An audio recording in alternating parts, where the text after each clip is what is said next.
Hello and welcome to Radically Alive Women Edgecast. I'm sitting here in a virtual recording studio with Alice Belz. Alice, you've been here before, and this time we're sitting here as true collaborators. Yes, Welcome. I'm glad to be here with you again, and this time as like a co-author for our book, Her Conscious Anger, for our workbook. Yes, and this is the purpose of us gathering together here today is to share a chapter of the workbook. And before we do that, so read out loud a chapter of the workbook. And before that, give some context of what is this actually about and what is the benefit or the beauty of the book for women in the world. Yes. And I just mentioned like when we met in person, that you shared with me that you allow yourself to be taken on a journey by the book. And since then, I'm witnessing you how you embodied this.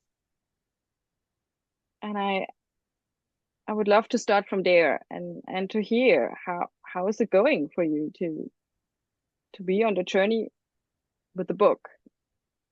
Will you share some?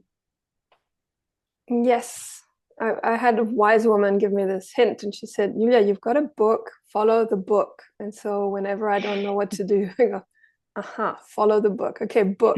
Where do I go next? And so far it's been workshops across Aotearoa, New Zealand. I've been in Nelson at the Women's Center with a book reading and exercises. I call it a book reading workshop. And it's taken me also to Taupo in the North Island of New Zealand, reading to a group of women here. I'm back in Taupo right now, read to another group of women here last weekend. And I've been to Auckland also, reading the book there to a few women. And at the same time, it's also taken me to places where I ended up not reading from the book. But it's still part of the journey is seeing where the doors open and where they don't open and just going anyway. And just most recently, it's also taken me into a women's bookshop in Auckland and just asking whether they would publish the book and not publish, but sell the book. And just yesterday I received a yes for a first trial. And that's exciting. So Yay. it's about finding the next step and taking really the book to heart, the topic of the book, conscious anger, taking that to heart and connecting to the source of that anger as a force for creation, as a force of stepping into what I really care about rather than hiding or shying away from difficult conversations or challenging box expanding experiences and just going. And at the same time, I notice also not pushing through. It's not about pushing through and forcing things that aren't ready. So it's really an unfolding process for me right Mm. now. I hear you embrace it as an unfolding and not as a pushing through. Yes. Yeah. I I want to add to your sharing how it goes for me right now. And a couple of weeks ago I landed in the land of Texas. And I just called this bookshop and told them I wrote a book. And like from there, the woman on the other end of the phone, she just said, "Yeah, we offer signings, and like you can do your book signing here." And so I arranged a book signing for the 11th of January at 1 p.m. And they provide a table and chairs, and I don't know how it will go, but I already picture myself to be there with like a bunch of our books and definitely like my rage towel. And this is one of the ways I want to bring the book to more women. And I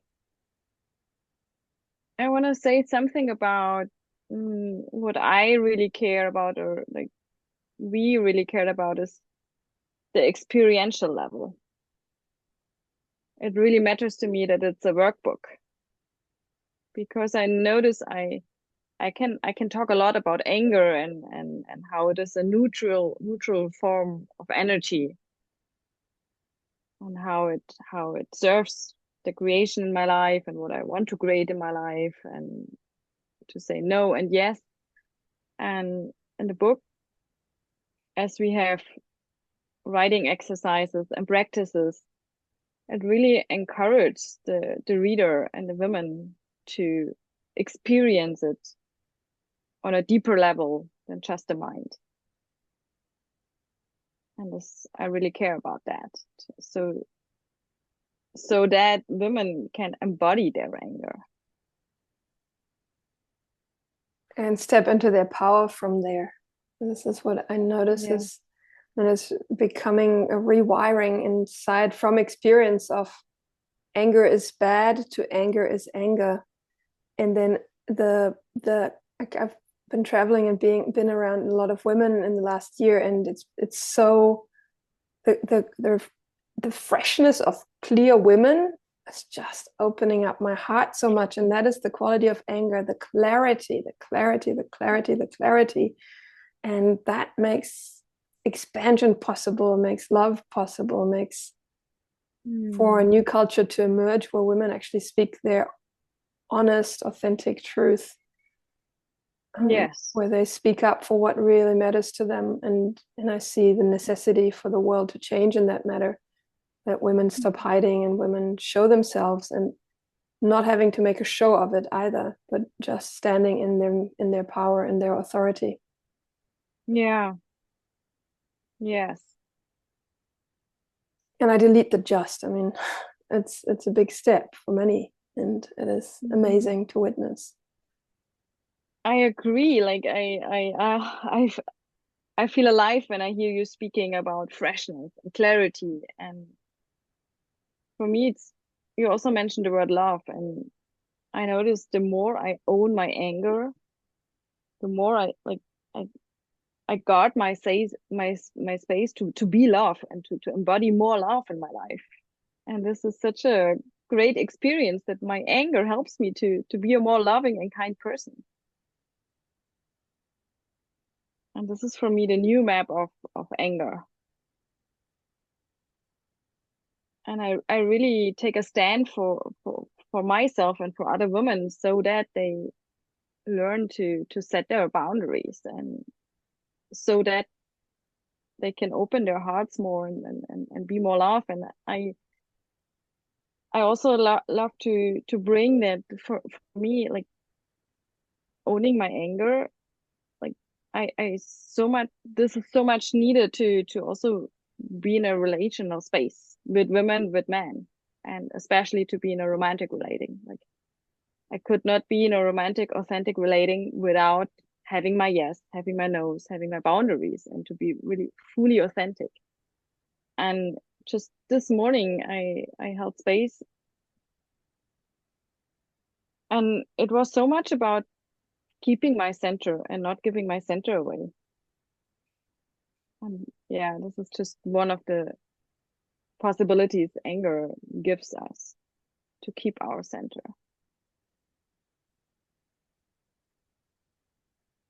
Yeah, and I mean that's a big game changer.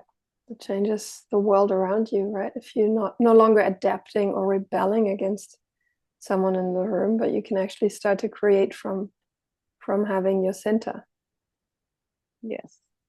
Being actually home in your body. And that's where I notice anger is really a force to fully incarnate, to fully be in the body, and then centered in the body, centered not just in the physical, but also the energetic, emotional bodies. Is there a specific area in your body where you would feel your anger, or does it change? Is it different every time? Where where do you feel it right now? Right now, it's sort of in my belly area. It's sort of in my center. I can feel sometimes like a heat in my heart, maybe more, or that's more like the hot anger. And there's also different texture of anger. Sometimes it's more like hot and rushing. It's like a flame. And sometimes it's more this real clear water energy.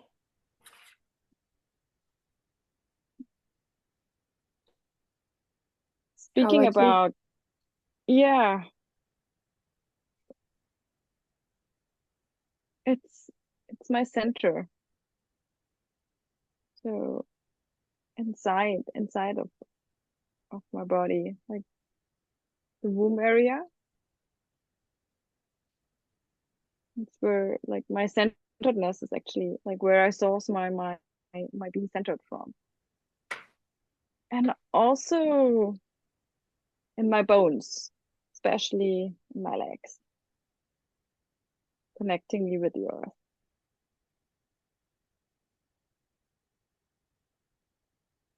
And you brought the word game changer, and this just uh, ignites this train of thoughts about like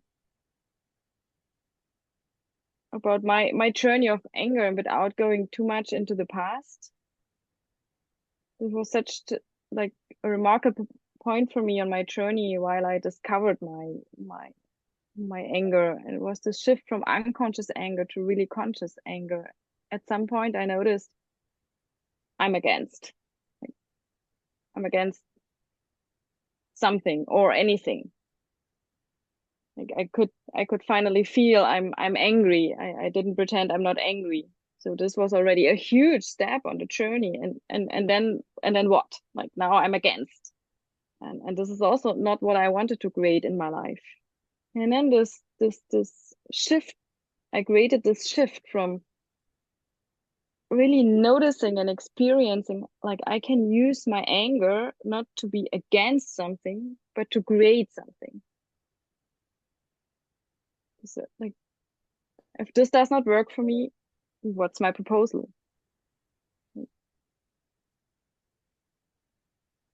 And I'm working with this on a daily basis. Like, I notice my anger, and then I go, okay, what do I want? What do I want to create?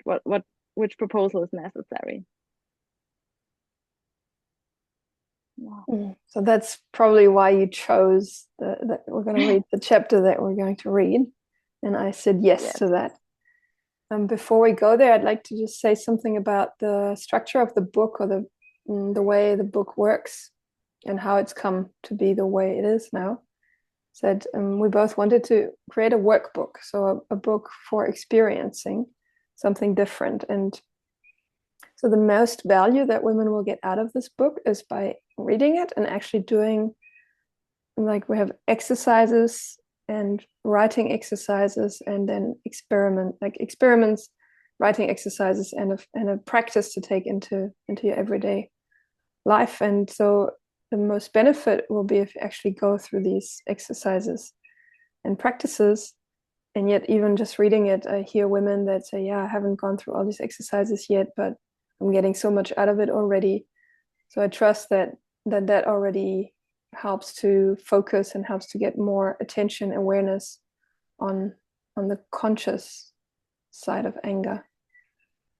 So Yeah. the book is structured in 10 steps, where we're coming closer and closer to, like, starting with the old conditioning on anger and coming closer and closer to how do you befriend your anger, and how do you get less numb to anger, because most women have learned that anger especially is a bad feeling or emotion. And so how to shift to a different perspective, and then different steps to practice, and saying what you want is one of them. So this is what we're going to read.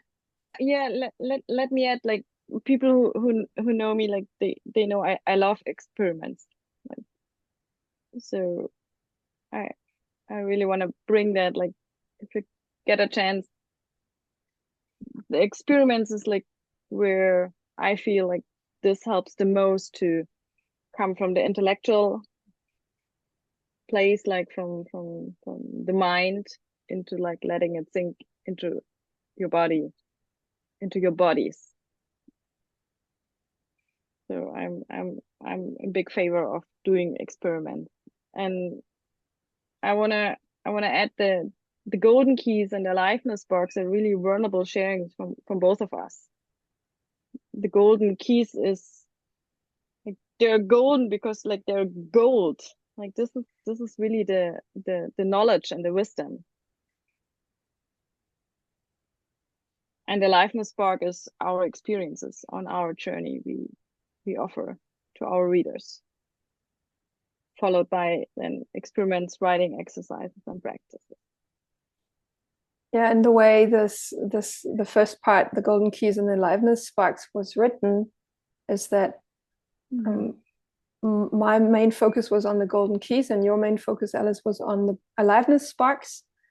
So yeah, we took the lead on these respective parts, and then the other would still fully go through this and embrace it. So the whole book is from both of us, and yet because you, as a reader, you will see that in the aliveness spark, you'll read more of Alice's voice, and that is that is because of that. It's because you, Alice, wrote more of the aliveness sparks, and in the golden keys, there's more of my voice. So yeah. To put that in the bracket beforehand, before we start. Yes. And let me also reveal and bring my joy about how it was for me a journey with you to like how is it really to collaborate with a woman.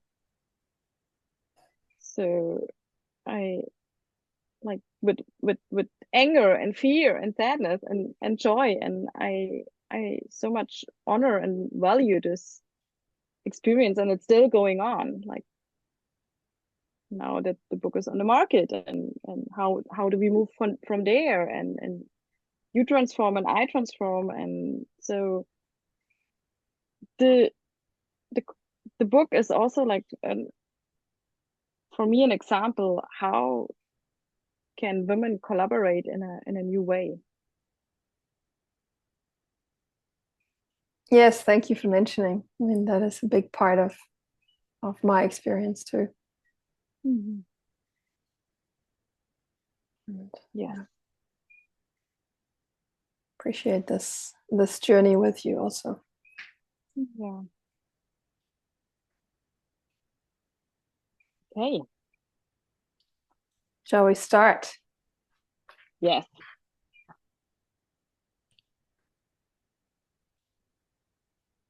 Okay, well, I invite you, listener, now to just take a moment to breathe and come into your center. And your physical center is just 2 fingers below your belly button, inside your belly. And you can bring your attention there. And where your attention goes, your energy flows. So you bring basically your energetic center into your physical center with your intention. And that already is a small amount of anger necessary for that. It's like this decision and the use of your intention. And then you may want to feel your feet on the ground and notice the space that you're in, and declaring your own personal space around you. And then we start to read. Yes. So let this land in all of your bodies, not just your mental body. Yeah.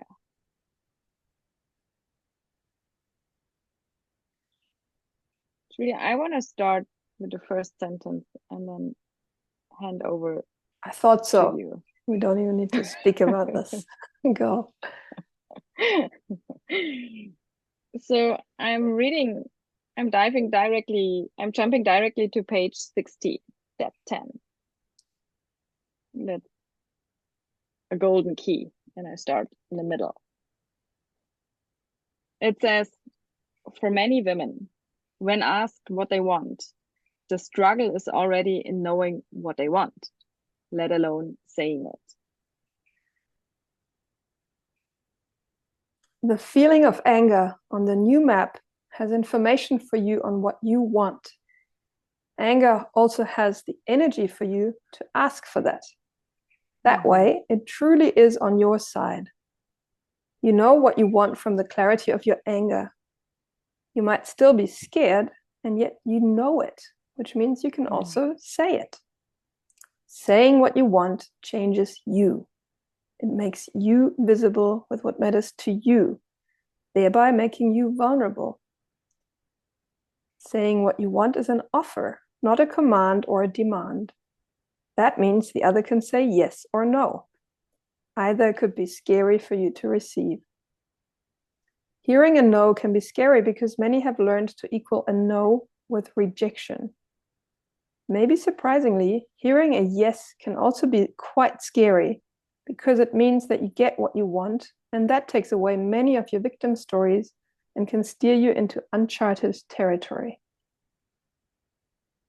When you say what you want, you make an offer, which is different from a boundary because it is negotiable. The other can say no, and they can also say no and. We've experienced some truly magical possibilities for our lives from receiving a no and. To be clear, we are here referring to the use of anger on the new map, meaning that you use your conscious anger as the resource from which you speak, and to speak with clarity. Thereby, you get to be clear and not give lengthy explanations or reasons. You simply say what you want. Then you are already a big step out of your comfort zone in the field of adult level co-creation. To complete the communication on the adult level and not leave it hanging for others to rescue you and provide you with what you want. You end your communication with a question such as, will you? For example, I want to go for a walk. Will you come with me? Or, I want a massage. Will you give me one? When you are still strongly identified with the old map of anger, you could mistake saying what you want for demanding or shouting at the other aggressively or like a child about what you want. That is not what we mean here. It is inevitable that you will make some mistakes on your rapid learning path. If you do make a mistake, apologize and take it as feedback for your learning experience. Then try something different next time. By saying what you want, you make yourself vulnerable first. You are showing others that they can be vulnerable around you too. You are paving the path for people to speak up for what they want, for negotiations to become possible, for a new culture in which radical honesty and intimacy become a reality. This is truly magic. Your culture emerges from your everyday interactions. Saying what you want without expectations or commanding is a huge shift to create a culture in which you are at home. It enables you to use your anger consciously for creating what you want.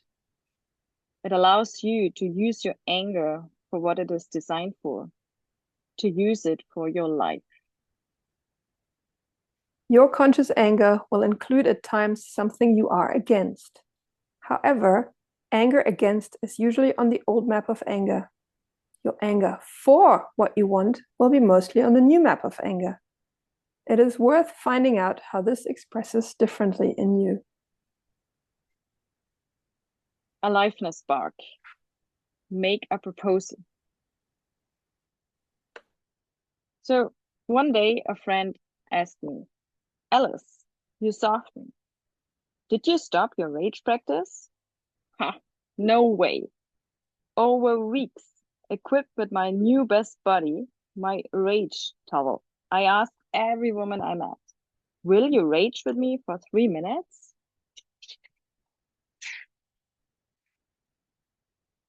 For sure, there are many ways to heal. Raging together with women is one of the most powerful and deeply healing practices I have experienced so far. Here are some examples. My teenage student was complaining about her teachers. Great, let's rage together. I am assigned to hold space spontaneously in a women's circle and I don't know what to do yet. Please grab your towel. I meet my neighbor. We are both in our heads, trying to figure things out in vain, concerned about our sorrows, life questions, and man, let's rage. 3 minutes later, okay, now we can talk. My experience is that the conversations shift their point of origin from being against the world to asking for possibilities. My friend's question marked my turning point in the transition from complaining mode, being against, and fighting endless fights to turning towards what I want to create through conscious anger work. There were times I felt so angry that I just wanted to scream at everyone all the time. This was neither what I was truly seeking, nor in accordance with my core value of creating more intimacy. Rage can help you to protect your inner garden with a fence. You will not need thick walls. You can soften. Next, there is an experiment in the book and a writing exercise, which we're skipping here. And we're going to 5 practices. And you can take these into your life. So, number 1, notice when you water down your statements and generalize them into we statements.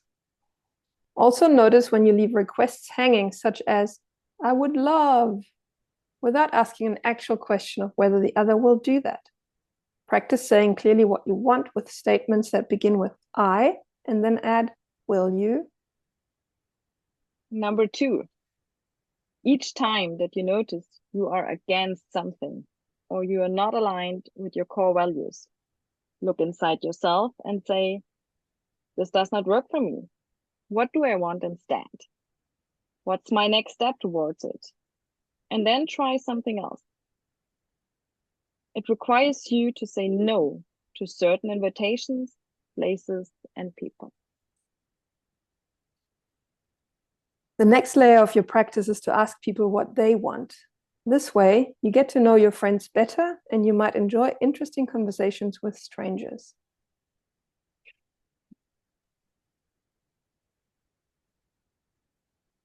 Number 4, in some cases, use your anger to say, this conversation is over. Because you do not allow anyone to cross your emotional, physical, or energetic boundaries any longer. And number 5, if someone complains about you directly or indirectly or about the world, you could ask them, what is your proposal? Make proposals, ask for proposals, and enjoy the sacred dance. The more you own your rage, the softer you will become.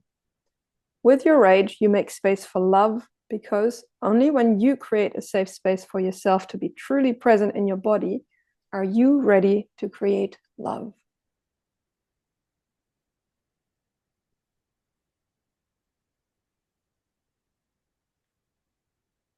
Thank you for listening. Thank you, Alice, for co-creating and collaborating. And this workbook is available on our website, radicallyalivewomen.com, as well as on any Amazon store that you can find. So, and you're welcome to contact us directly. No, it doesn't You're doing magic. Yes. I'm glad we had this conversation, Julia, and that we got to read parts of our book. I'm glad it's out there infusing women's lives. So if you love it, pass on the message, let your women know. This is really groundbreaking stuff. The distinctions come from possibility management. So we're using the distinctions about feelings and other distinctions from possibility management, honoring that source. And have fun with your anger. Yes.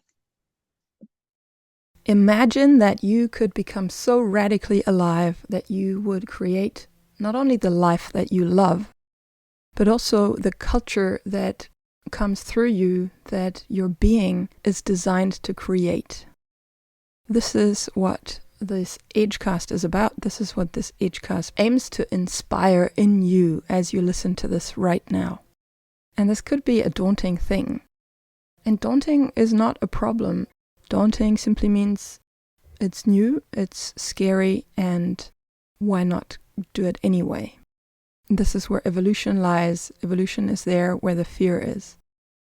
So we're inviting you to join us on this journey and make it your own. You can do this by, keep diving into these free episodes, the episodes that we're gifting from a place of abundance and necessity. And you can also become a member, benefiting from some special content that we upload in the membership area. But really, the membership portal is for you to take more responsibility so that we can keep creating this content. And if you were willing to step even closer into the circle, you could join our in-person live offerings online. There are many transformative workshops and trainings that are on offer from various radically alive women across the globe. And you can find all of our offerings on our website, radicallyalivewomen.com. This Edgecast is brought to you by Radically Alive Women, a team of women consisting currently of Julia Neumann, Millicent Hoey, Annika Korsten, and Hannah Abuzara. See you soon.